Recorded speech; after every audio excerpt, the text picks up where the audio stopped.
Hi there. I'm Professor Samaras. I'm from William Paterson University, and I've seen some of you at School 21 and at Don Bosco Technical Academy.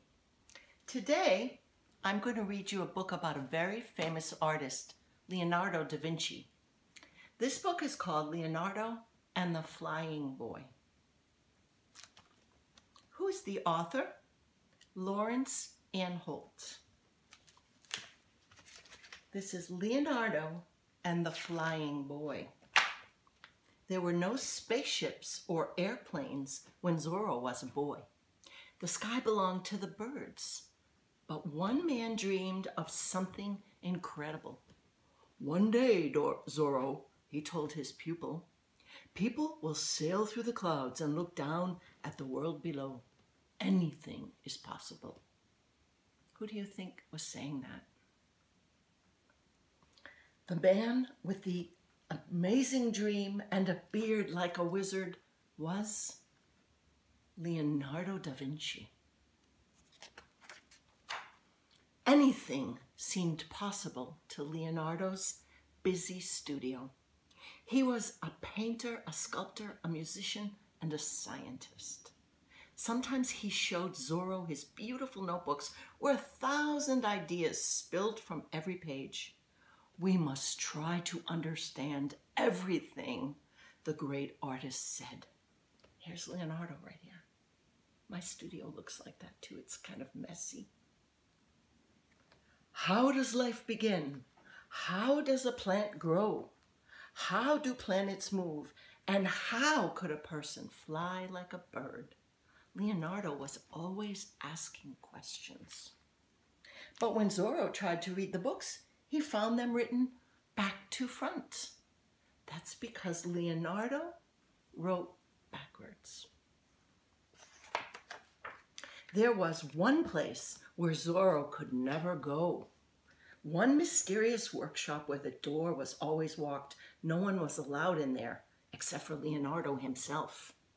Zorro longed to go to know what was inside. Maybe it's a fantastic sculpture, he thought, or a huge war machine. In the studio, everyone had to work hard. Zorro mixed colors, cleaned brushes, and practiced his drawing. "When I'm grown up, I will have my own studio," he said, "and a secret workshop, too." "Of course you will, Zorro," said Leonardo. Here's Leonardo and Zorro. Leonardo was a kind man. If he ever found an animal that was sick or hungry, he would bring it home for his pupils to take care of. But one day Leonardo found something very strange. He dragged the wild and noisy creature into the studio where it kicked and fought and spat at the great artist. "What is it?" said Zorro.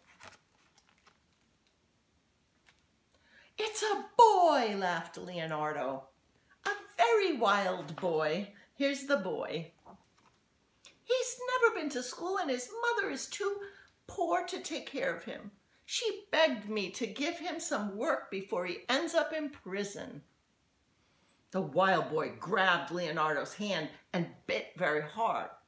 Leonardo pretended to be angry, but Zorro could see that he was laughing.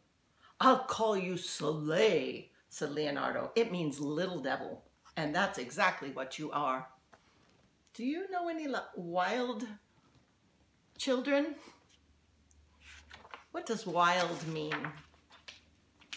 Are they really wild, or are they very misbehaving?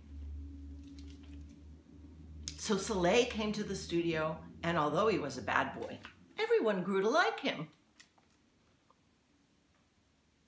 "But you can't wear those rags," said Leonardo. "I'm going to buy you a real velvet suit and some shoes. Now, where did I leave my money?"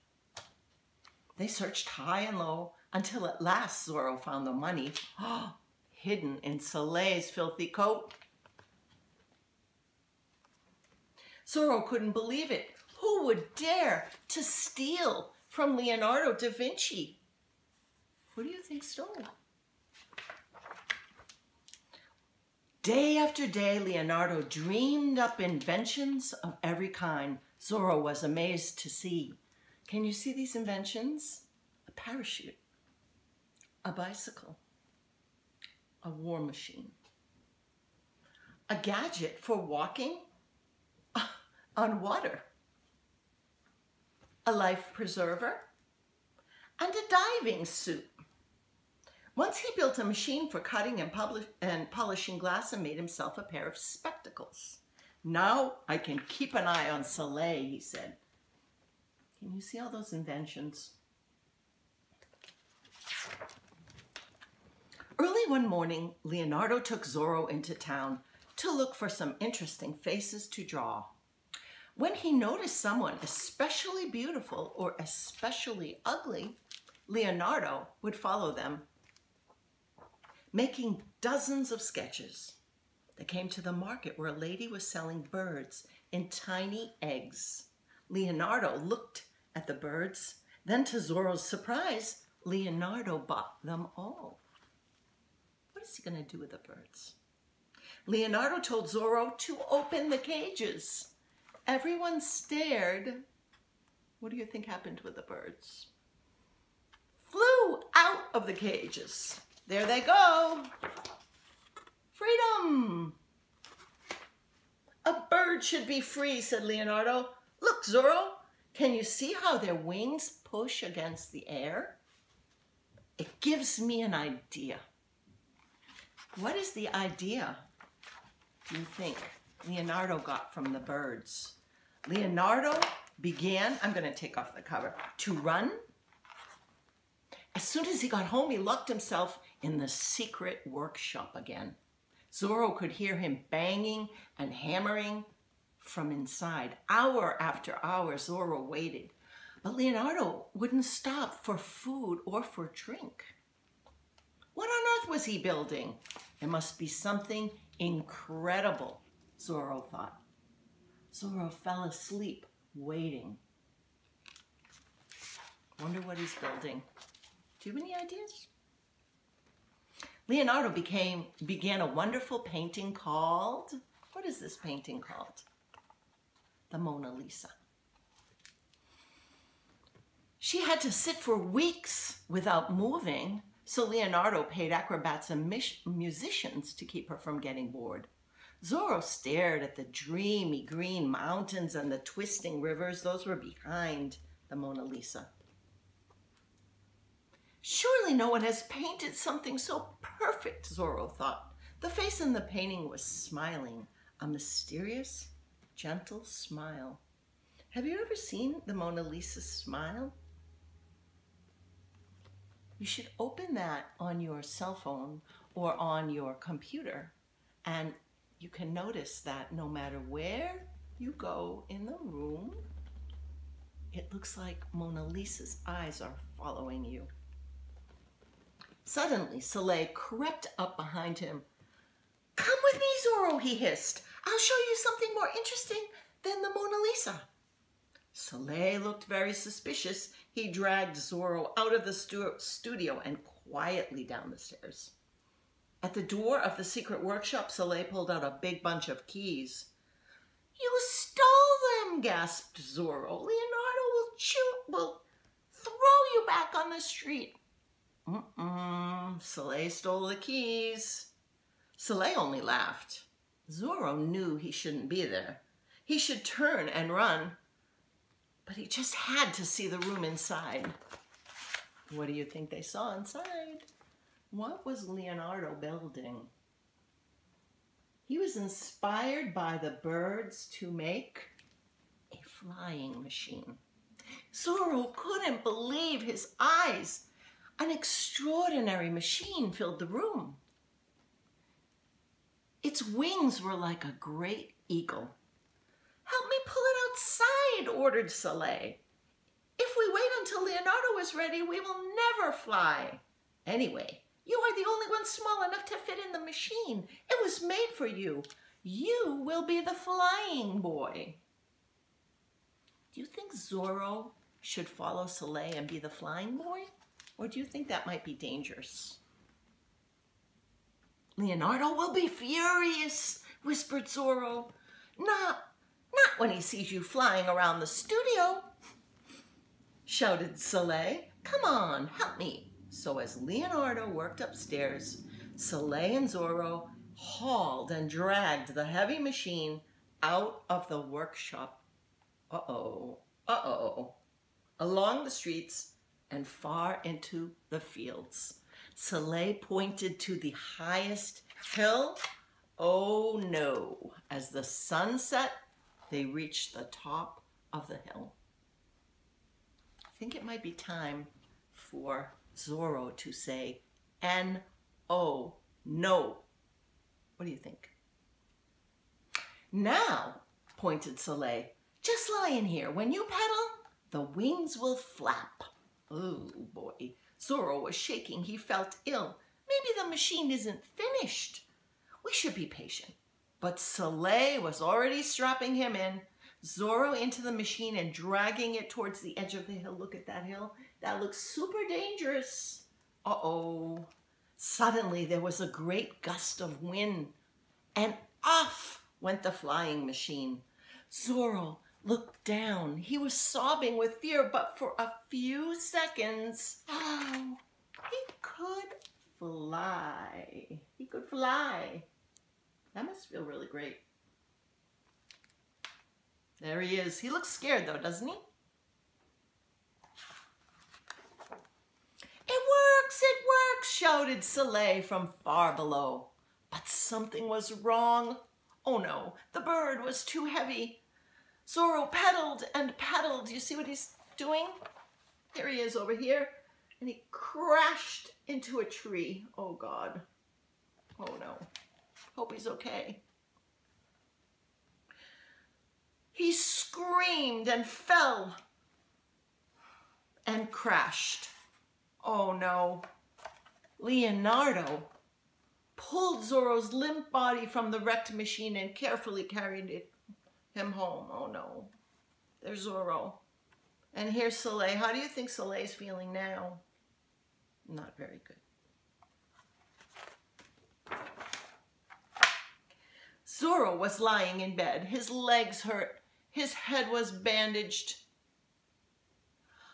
Oh, Zorro, said Leonardo sadly. It doesn't surprise me that Soleil would disobey me, but you, why didn't you say no? Perhaps I was wrong. Perhaps people will never fly, said Leonardo. We are not birds. From now on, I will stick to painting.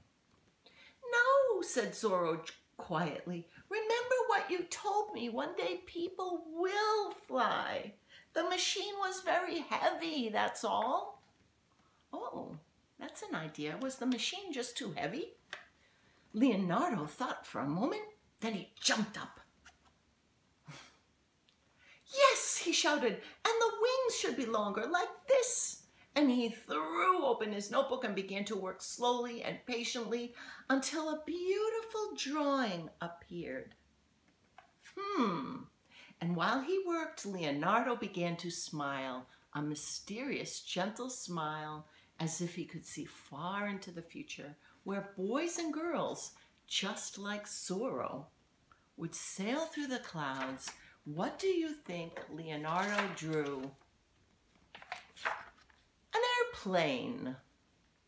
Anything is possible. A helicopter. And what is this here? A different kind of a jet. The end. So, that is Leonardo and the Flying Boy. Does that give you any ideas to invent something? It gives me ideas. I could take a piece of paper like this and maybe draw my invention. What could I invent? Would it be a machine? You know what I would really like? A hair cutting machine with scissors. What kind of machine would that be? I guess it would it need a motor? Maybe a motor. Would it need batteries? I think so. Here, I'll put my batteries here.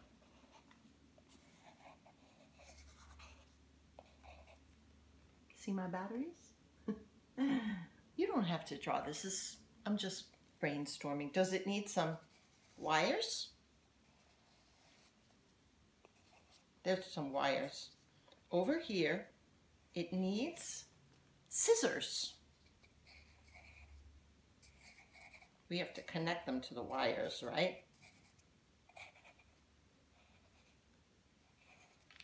I'm drawing upside down. It's a little hard. Hey, you think that might work?